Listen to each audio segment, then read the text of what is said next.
noite, eu sou Carlos Alberto Matos, sou crítico e pesquisador de cinema. Eu queria agradecer ao Dois e ao Grupo Estação pelo convite para mediar essa conversa.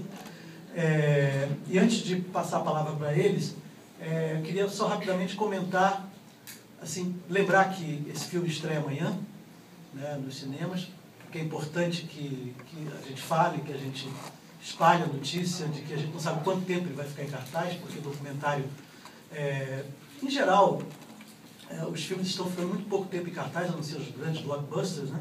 Mas o documentário, principalmente, ele sofre de alguns preconceitos até, embora esse filme a gente assista quase que não como documentário, né? Ele tem uma estrutura cinematográfica tão sofisticada que ele como é que se diz? Transcende o que normalmente se entende no senso comum como um documentário, né? Mas eu queria lembrar que é uma coprodução com a Alemanha, né? O Fernando vai falar um pouco sobre isso, dirigida por um alemão, o Hank Levine, também um imigrante, né, que está no Brasil desde, acho que 2000, mais ou menos, né? Ele veio para cá em 2000, ficou até 2012 e voltou para a Alemanha. Ah, tá. Ele agora vive na Alemanha? Ele vive em Berlim, por isso que não está aqui também, que ele está na Alemanha. Mas é alguém que coproduziu Cidade de Deus, né? Produziu Lixo Extraordinário, produziu Praia do Futuro, enfim, filmes que brasileiros tiveram grande repercussão internacional. Então, o Hank Levine, ele ajudou a montar, digamos assim, o braço internacional da O2, né? E esse filme, eu acho que ele, como um documentário, ele tem algumas características muito especiais, assim, principalmente dentro desse subgênero que a gente chama de documentário de causa, né? Que é um documentário que se coloca a favor, perante, ou a serviço de uma causa, de um tema nobre como esse. Ele é um documentário que não se resume principalmente a ter cabeças falantes o tempo todo, né? Quando normalmente a gente vê a maioria dos documentários de causa serem muito baseados no depoimento, direto para a câmera, no depoimento já distanciado da realidade. E aqui a gente tem um filme muito feito dentro da realidade de cada um desses personagens, né?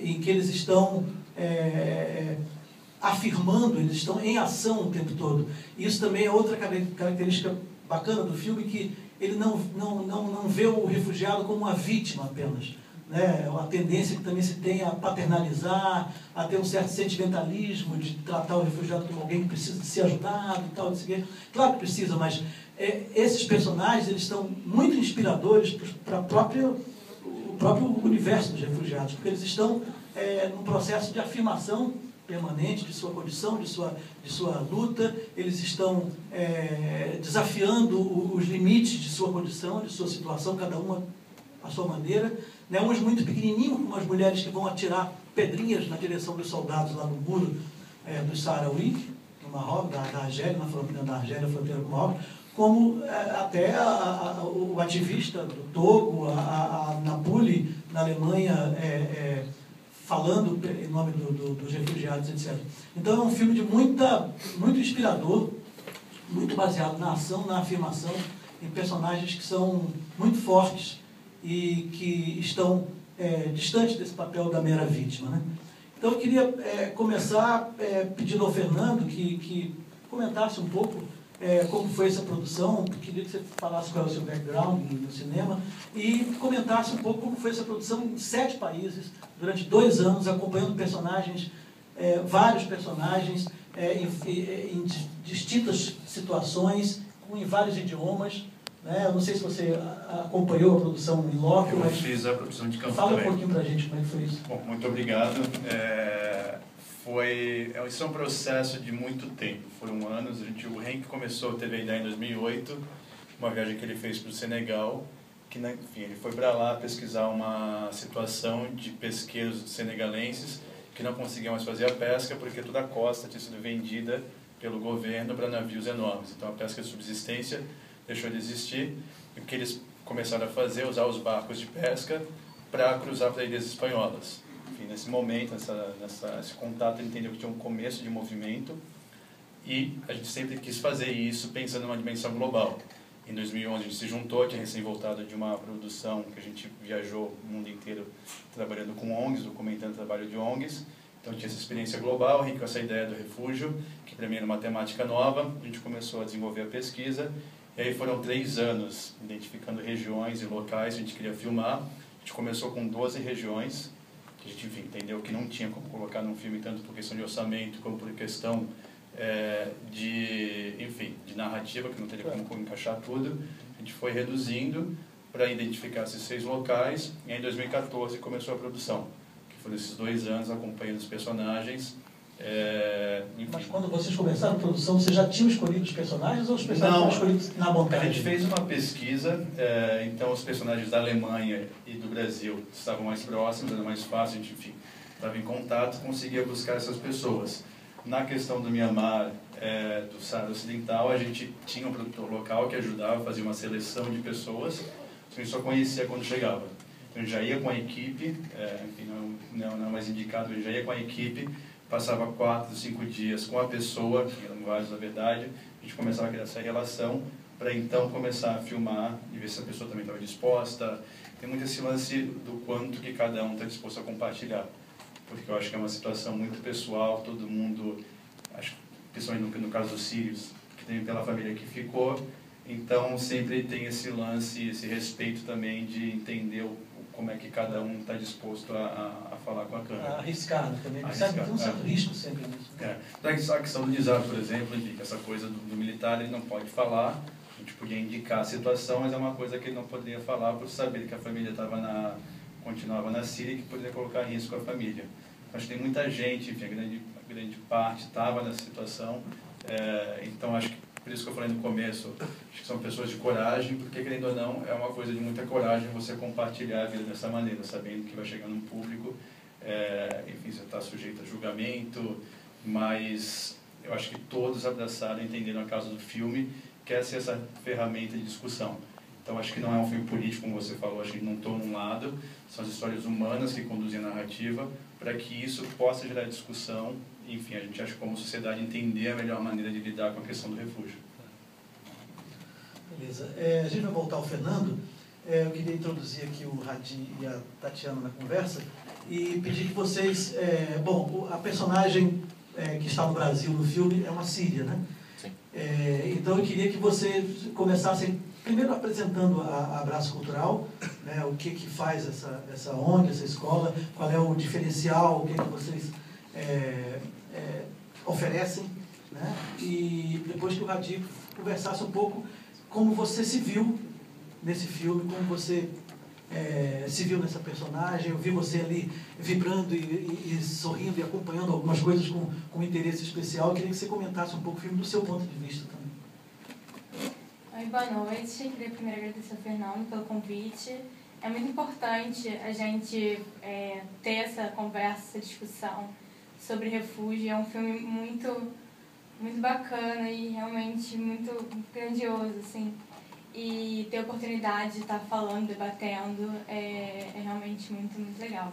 Eu sou coordenadora do Abraço Cultural, que é uma ONG que surgiu em São Paulo em julho de 2015 e está aqui no Rio desde março do ano passado. E o Abraço Cultural é um curso de idioma e cultura que todos os professores que trabalham no Abraço são refugiados ou solicitantes de refúgio. E a gente tem aula de inglês, espanhol, francês e árabe. E a ideia é justamente conseguir abraçar esses refugiados que chegam no Brasil com toda essa bagagem cultural, além do idioma que eles trazem, a bagagem cultural que eles têm para trocar com a gente, né? Essa diversidade é realmente muito rica. E poder aproveitar isso para passar para os brasileiros não só o idioma, mas a cultura desses países que normalmente não são culturas que não são faladas, não são estudadas. Então, a gente aqui no Rio tem 13 professores de diferentes nacionalidades, são sírios, venezuelanos, congoleses, marroquino, uma professora de Gâmbia e um haitiano. Então, é uma equipe super multicultural e a gente vê como isso é rico e como isso é importante, tanto para os professores que chegam aqui, realmente tem a barreira cultural, tem a barreira da língua, e é uma coisa que precisa ser quebrada para ver essa integração na sociedade. Então, além de eles terem uma ocupação, um trabalho. O Bruno, que mora na Alemanha, o togolês, fala muito dessa questão do trabalho, né? De ter uma ocupação, de se sentir útil. E deve ser muito, muito ruim. Aqui no Brasil funciona de maneira bem diferente da Europa, né? Os solicitantes de refúgio que chegam, eles já podem, com o número do protocolo deles, já podem tirar CPF, carteira de trabalho e trabalhar legalmente. Então eles não ficam num gueto esperando esse... Quase que isso, um campo de concentração. Exato, essa autorização, esse status realmente de ser refugiado por 2, 3, 7 anos. Então, acho que os professores se sentirem valorizados, assim, de terem esse trabalho. E a integração com os alunos, essa troca cultural, para os alunos também eu acho que é uma coisa muito rica. O feedback que a gente tem é, tipo, nossa, que legal, tem um professor congolês que fala sobre como ele, sei lá, qual é a comida típica, como eles comemoram certas festas. E no nosso material didático a gente consegue colocar, a gente produz material para poder justamente inserir essa cultura de outros países no material didático, para os professores poderem se apropriar desse material para passar para os alunos toda essa cultura. Então é realmente uma troca. E eu acho que o Rádio pode falar melhor do que eu sobre, obviamente, né, ele sendo professor lá do Abraço, como isso mudou a vida deles. E acho que muda em vários sentidos, assim, é bem bacana. Hadi, fala quanto tempo você está no Brasil, e em que circunstância você veio para cá, e como você viu o filme, enfim, tudo isso a gente está... Boa noite, gente. Meu nome é Hadi, eu sou refugiado da Síria. Estou aqui no Brasil há 3 anos e meio, quase. E, bom, sobre o filme, eu acho que uma das frases que mais marcou foi "até que eu seja livre". E não sou eu e eles e todos vocês, eu acho. Todo mundo tem alguma coisa que tem um peso nas costas que é tirar, que é ser livre dele. Então, realmente é uma coisa que todo mundo está precisando.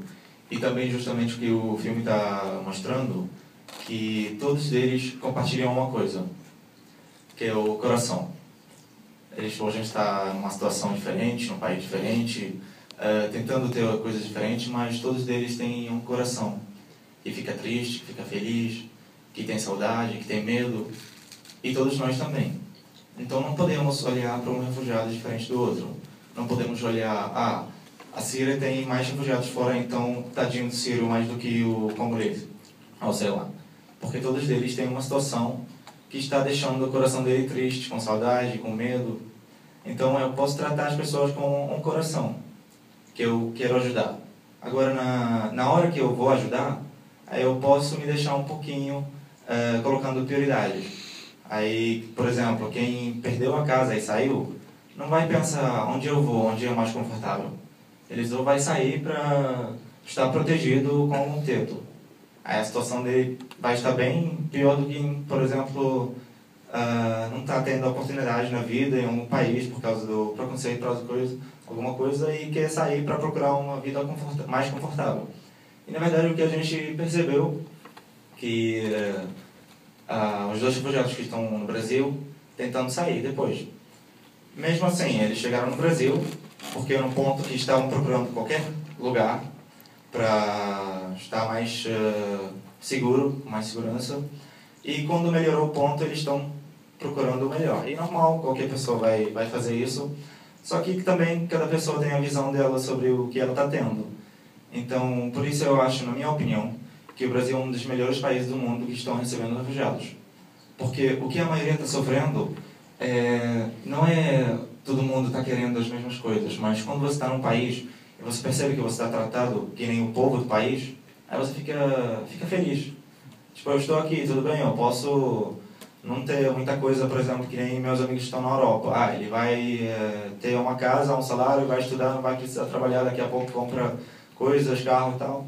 Tudo bem, ele talvez, mas eu não preciso ter o que ele tem. Porque eu estou aqui no Brasil tratado que nem um brasileiro. Eu tenho os mesmos direitos, eu trabalho, não sofro um preconceito, ninguém me olha assim, olha, você está roubando o nosso dinheiro. Então, para mim, eu prefiro que... Pode ser outra pessoa que prefere outra coisa, mas você vê aqui no filme, todo mundo quem está sofrendo esse preconceito, às vezes nem é uma palavra, tipo, aquela brincadeira de homem-bomba, por exemplo. Porque você sabe que a pessoa, na maioria das vezes, está jogando que nem uma brincadeira e até a pessoa se sente mal depois de falar. Então a pessoa não tem uma intenção de te machucar nessa palavra. Agora, diferente daquele olhar que te dá oportunidade, mas no mesmo tempo tem uma coisa por dentro. Até a menina falou quando estavam brigando um pouquinho, tipo, você fala calmo, mas por dentro tem outras coisas.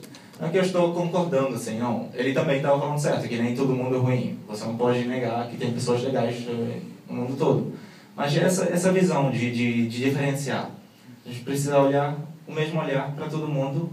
Na hora que eu for ajudar, aí eu posso colocar a prioridade das coisas.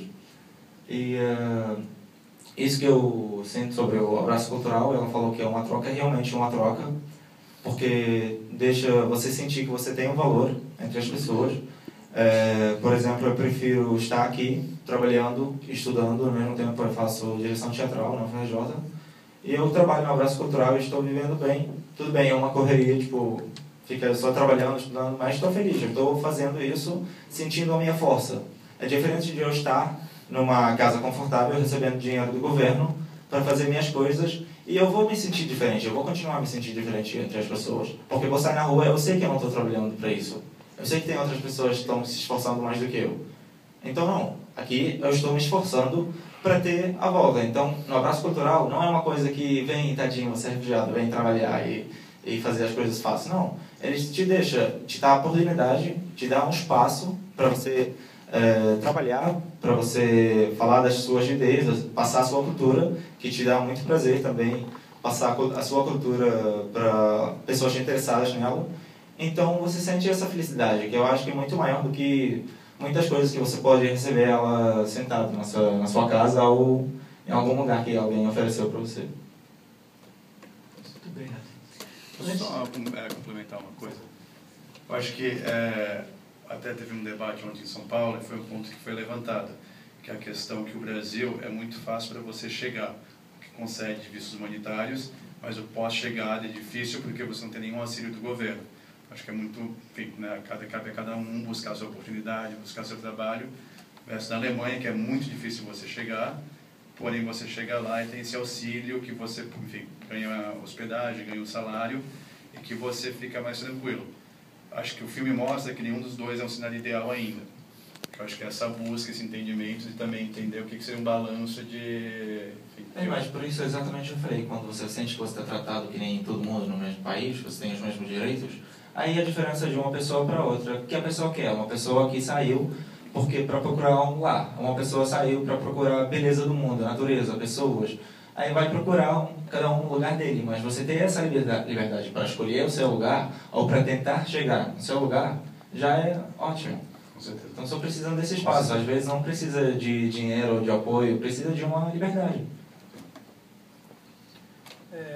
Antes de passar para vocês, quem tiver pergunta, comentário, já pode ir preparando.